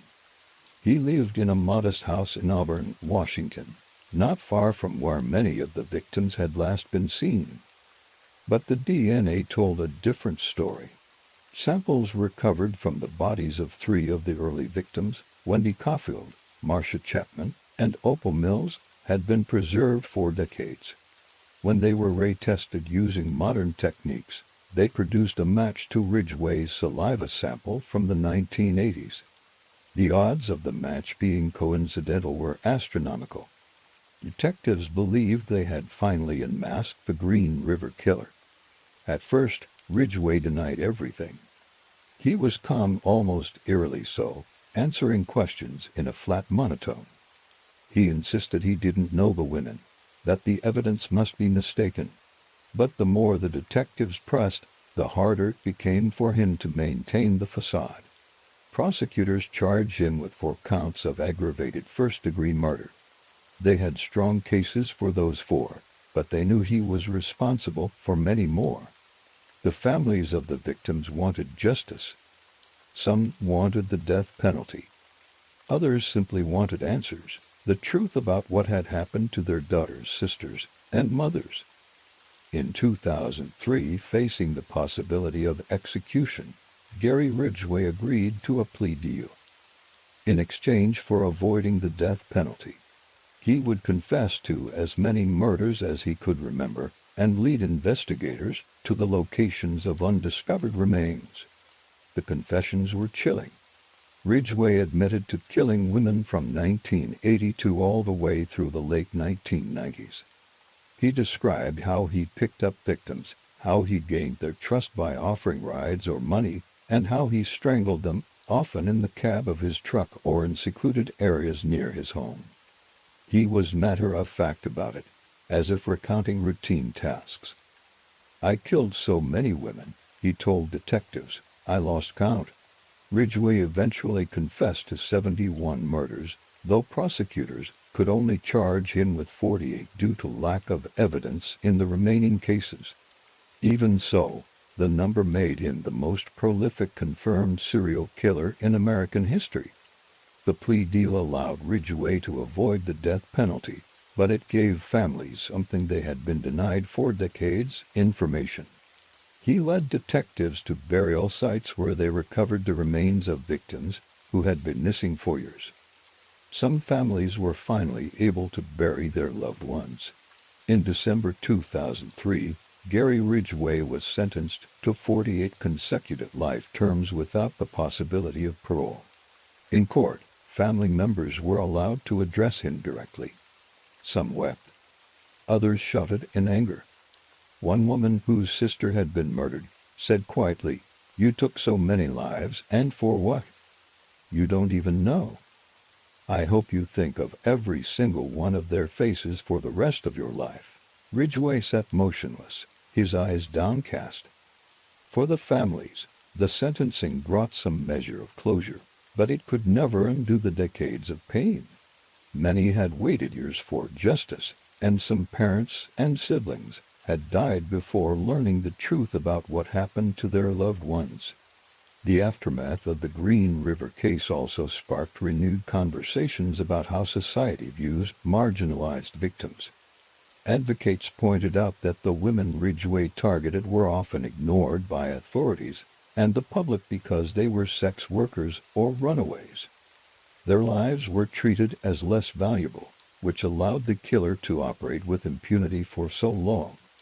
The case became a stark reminder that predators often exploit invisibility. Today, Gary Ridgway remains incarcerated at the Washington State Penitentiary. He is in his 70s, serving life sentence after life sentence in a cell no larger than a walk-in closet. He is unlikely to ever leave prison alive. But the shadow of his crime still lingers. The forests and rivers of King County, once places of quiet beauty, became synonymous with the horrors uncovered there. The names of Ridgway's victims, many of whom were only teenagers, are now etched on memorials, a permanent reminder of the lives stolen. And the question remains, how many more might there be? Even now, investigators believe the true number of Green River killer victims may never be known. When Gary Ridgway was finally led out of the courtroom in handcuffs, the families of his victims sat in silence. Some cried softly, others stared at him with a mixture of anger and exhaustion. Justice had come, but it had come too late for so many. The case left behind a lasting mark on the Pacific Northwest. Memorials were erected, names engraved on stone plaques. But the forests and rivers of King County would never feel quite the same. They carried too many secrets. Too many lives had been lost there. And though Ridgway was finally behind bars, the Green River case was a reminder of something that has always unsettled communities: the idea that killers can move among us for years, even decades, unnoticed. Sometimes they hide in plain sight, and sometimes they are just passing through. In 1992, hundreds of miles away from Seattle, small towns along the Interstate 70 highway in the American Midwest were about to discover how quickly violence can appear, take lives, and vanish again. It started with a quiet shooting inside a small shop. Then another, and another. Each time, the killer struck without warning, targeting women who worked alone. Leaving behind almost no evidence, he became known simply as the I-70 serial killer, a man who moved like a shadow along one of America's busiest highways, leaving communities terrified and investigators desperate for answers. In the spring of 1992, the small towns that dotted the Midwest were quiet places, connected by long stretches of highway and a shared sense of routine. Interstate 70 cut a broad line across the heart of America, linking Indianapolis to Columbus, St. Louis to Kansas City, and dozens of small communities in between. It was a vital artery for truckers and travelers. But for those who lived along its path, it was simply part of the landscape, a constant hum of engines in the distance, a reminder that the outside world was always passing by. These were towns where everyone seemed to know everyone else.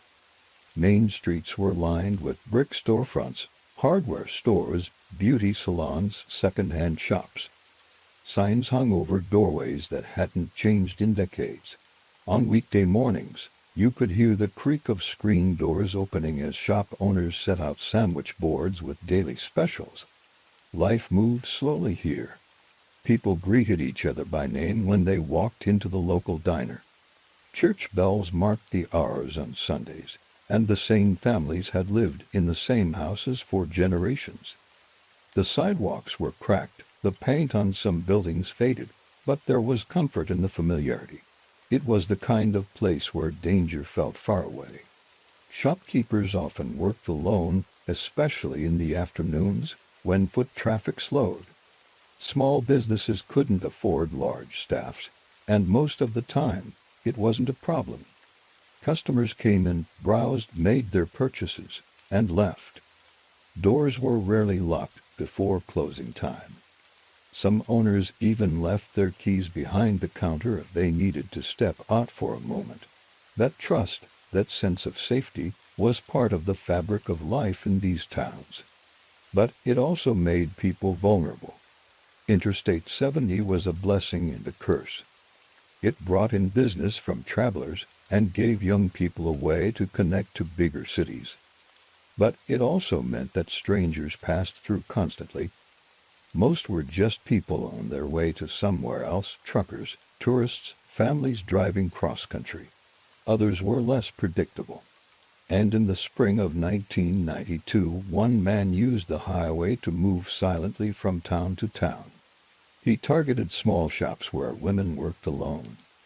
There were no warning signs, no demands, no robbery. Just a sudden, precise act of violence. And then he was gone, slipping back onto the highway, heading toward the next town where no one knew his name. In those early weeks, no one could see the pattern. Each town believed it had suffered an isolated tragedy. But soon, the communities along Interstate 70 would learn they were connected by something far darker than a shared highway. It began on April 8, 1992, in Indianapolis, Indiana. That afternoon, 26-year-old Robin Fuldauer was working alone at Payless Shoe Source, a small, brightly lit store on East 82nd Street. It was a quiet day, the kind when customers came in sporadically to try on spring sandals or sneakers for their kids. Robin was known to her friends and coworkers as friendly and dependable, the kind of employee who would cover extra shifts without complaint. When her manager arrived later that evening, he found the store empty. At first, He assumed Robin was in the back, but when he called her name, there was no answer. She was found near the back of the store, shot once in the head. Nothing had been stolen. The cash drawer was untouched, and there were no signs of a struggle. Whoever had come into the store had killed Robin quickly and left without leaving much behind. Indianapolis police searched for suspects but found few leads. Customers and employees of neighboring stores hadn't seen anyone unusual. No one had heard a gunshot. It was as though the killer had walked in and out without anyone noticing. 2 days later, 70 miles west, another small business became the site of a nearly identical crime. On April 10th in Terre Haute, Indiana, 32-year-old Patricia Smith and 23-year-old Patricia Maggers were working together at an independent bridal shop called La Bride d'Elegance. It was late in the afternoon, and the shop was quiet. When the owner's husband came by to pick up Patricia Maggers, he walked into a scene that mirrored Robin Fuldar's murder. Both women had been shot in the back of the head, execution style. Again, there was no robbery. Money was left in the register, valuables left untouched. The small community was shaken. Terre Haute wasn't the kind of place where random killings happened. 2 women had been murdered together in a bridal shop, a business that catered to celebrations, hope, and joy, and there was no clear reason why. Police began to wonder if the 2 cases might be connected. The victims were women working in small shops, the attacks were swift and precise, and the killer hadn't taken anything. But the towns were far enough apart that investigators in Indianapolis and Terre Haute weren't yet fully coordinating. 5 days later, another murder confirmed the connection. On April 27th, in St.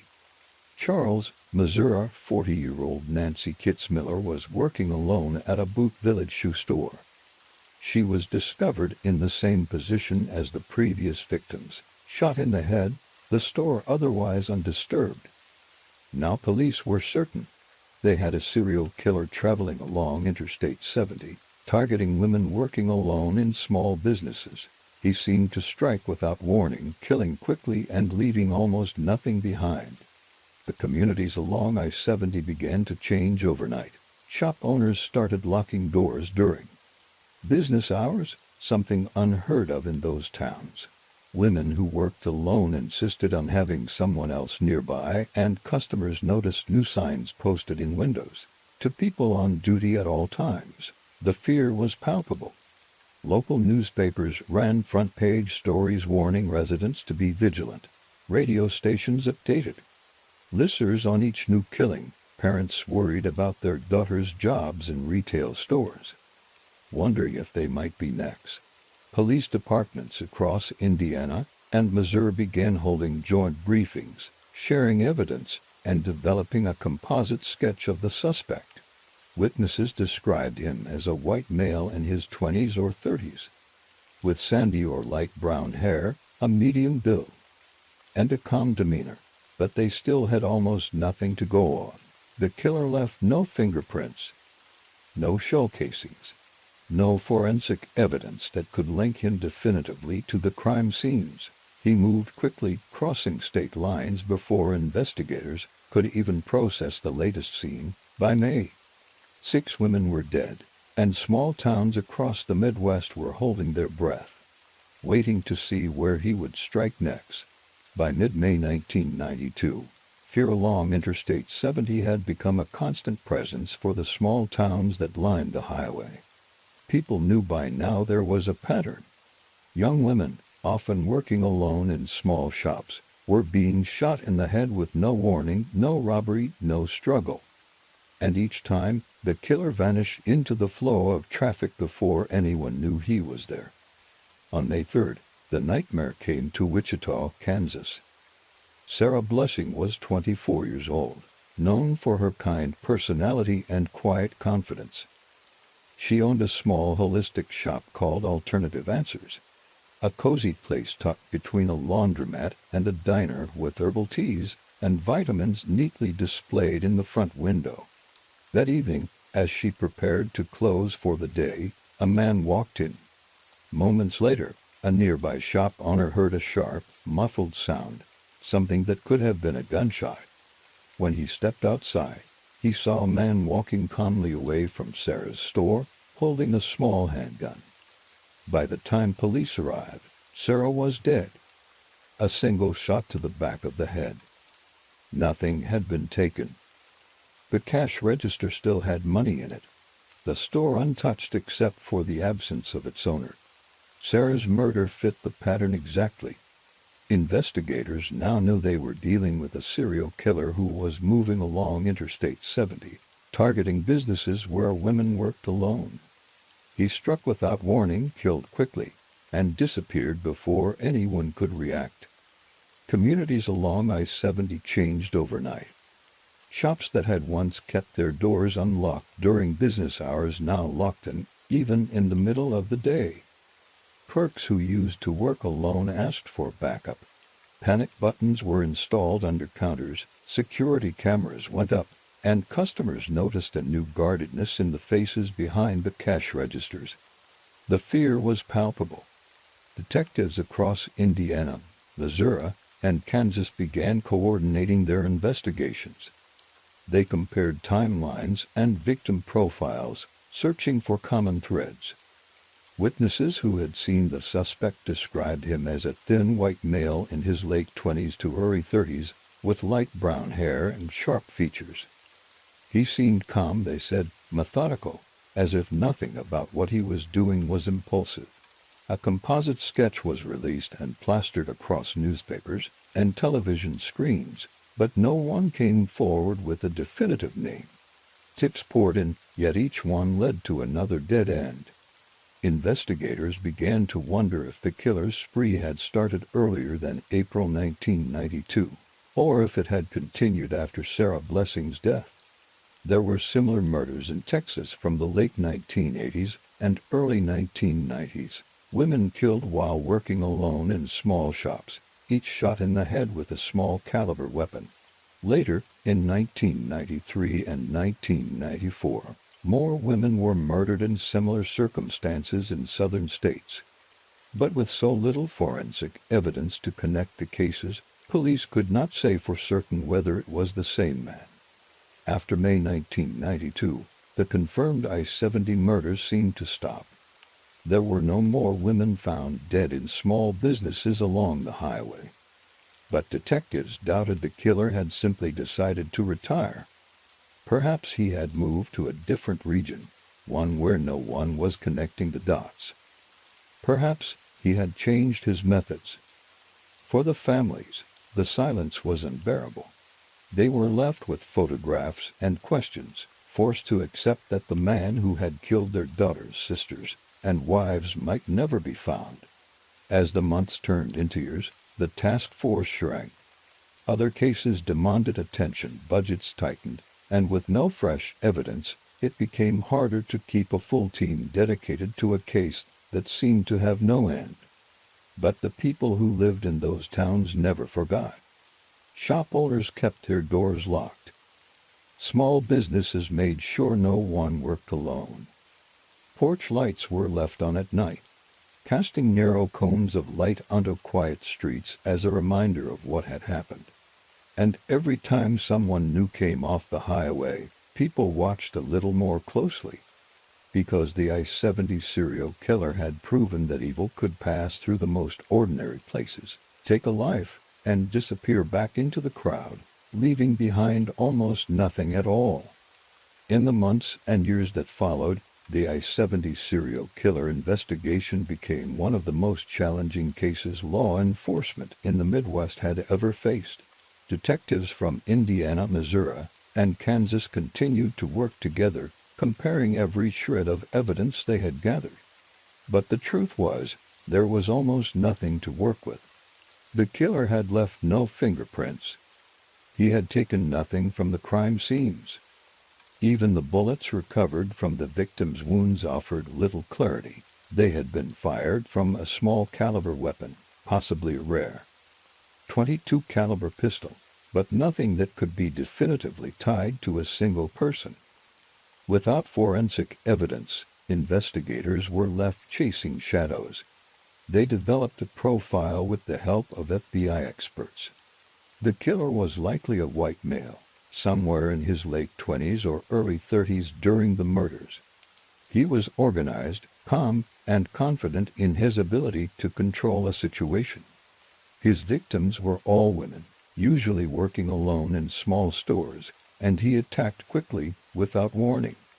There were no signs of sexual assault, no theft, no personal connection to any of the victims that police could find. He seemed to be killing for the act itself. Tips came in from across the region. People called in names of ex-husbands, boyfriends, drifters they remembered seeing near the towns when the killings occurred. Detectives interviewed hundreds of potential suspects. Some looked promising at first, men with violent histories, men who had access to guns, men who fit the composite sketch. But each lead fell apart under scrutiny. One man, a traveling salesman, became a strong person of interest. He had ties to several towns where the murders occurred and often traveled along Interstate 74 work. Another was a truck driver with a history of assaults against women. But again, there was never enough evidence to charge anyone. Without DNA or a weapon, the case always came back to square one. The composite sketch remained on bulletin boards in police stations long after the trail had gone cold. It showed a thin man with narrow, sharp features and light brown hair, the kind of face you might not remember if you passed it on the street. That ordinariness was his camouflage. He could walk into any shop in any small town, commit a murder in less than a minute, and vanish into the steady flow of traffic on Interstate 70. As time passed, detectives began to wonder if the killer had stopped altogether or simply moved on.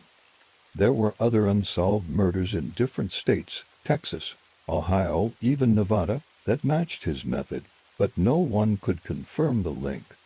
Some feared he had changed his approach entirely, evolving into a killer whose crimes would no longer fit the established pattern. For the families, the lack of answers was devastating. They attended memorials year after year, holding framed photographs of their daughters, sisters, and wives. They asked the same questions each time. Why were they chosen? Why these small businesses? And would the man who had taken their lives ever be caught? Detectives refused to close the case. Every few years, new technology offered the hope of a breakthrough. Ballistic evidence was reanalyzed. Old witness statements were reviewed in the light of new forensic tools. Composite sketches were updated to show how the suspect might look decades older. But no arrest has ever been made. Today, if the I-70 serial killer is still alive, he would likely be in his 50s or 60s. He might be living quietly in another town, his past hidden from neighbors and family.